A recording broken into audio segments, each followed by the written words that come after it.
अशा प्रकारे अपघात झाला। दुसरी दृश्य आहे त्याच मेडिकल स्टुडंट्सच्या हॉस्टेलची, ज्याला सील करण्यात आले, ज्याला धडक या विमानाने दिली होती। विमान धडकत असतानाची शेवटची काही सेकंदांची दृश्य।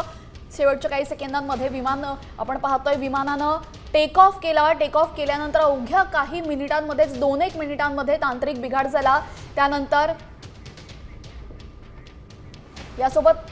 या संपूर्ण घटनेसंदर्भात चर्चा करण्यासाठी आपल्यासोबत एव्हिएशन एक्सपर्ट अमोल जोडले गेलेले आहेत। अमोल यादव आपल्यासोबत जोडले गेलेले आहेत। अमोल जी, आपलं स्वागत। हा संपूर्ण अपघात झाला, 242 प्रवाशांचा मृत्यू झाला असू शकतो अशी शक्यता वर्तवण्यात येते। मात्र बोईंग विमान जे सगळ्यात सेफेस्ट मानलं जातं, त्या विमानामध्ये अशा पद्धतीनं अपघात होणं, आपण पहिल्यांदा काय सांगाल? आपलं काय निरीक्षण आहे या संदर्भातलं?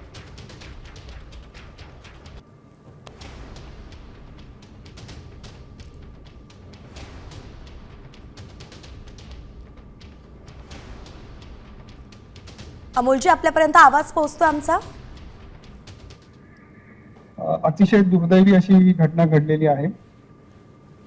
बोईंगचं ड्रीमलाइनर जातीचं हे जे विमान आहे, अहमदाबाद वरून गॅटविकला जाणार होतं।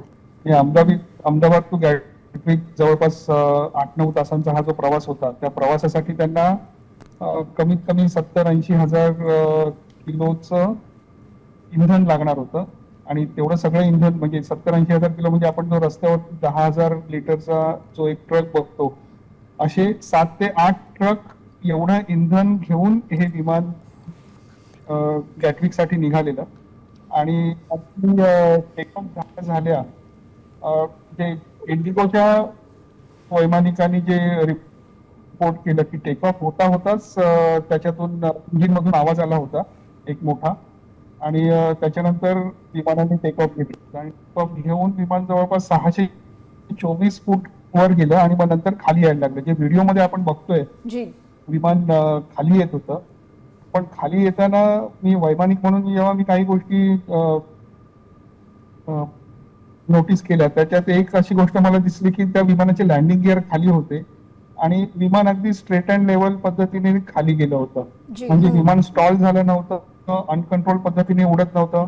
अगदी शेवटच्या क्षणी जेव्हा व्हिडिओ मी बघत होतो, तेव्हा वैमानिकांनी 2 वेळा नाक थोडंसं विमानाचं म्हणजे त्याला आम्ही पिचअप म्हणतो, पिचअप केल्याचं दिसलं। पिचअप म्हणजे विमानाचं नाक थोडंसं वर केलं। जेव्हा विमान खाली येत असतं तेव्हा त्याचा व्हर्टिकल स्पीड कमी करण्यासाठी आणि एकूणच विमानाचा स्पीड कमी करण्यासाठी हे मनोवर केलं जातं। म्हणजे वैमानिक अगदी शेवटच्या क्षणापर्यंत ते विमान उडवण्याचा प्रयत्न करत होते।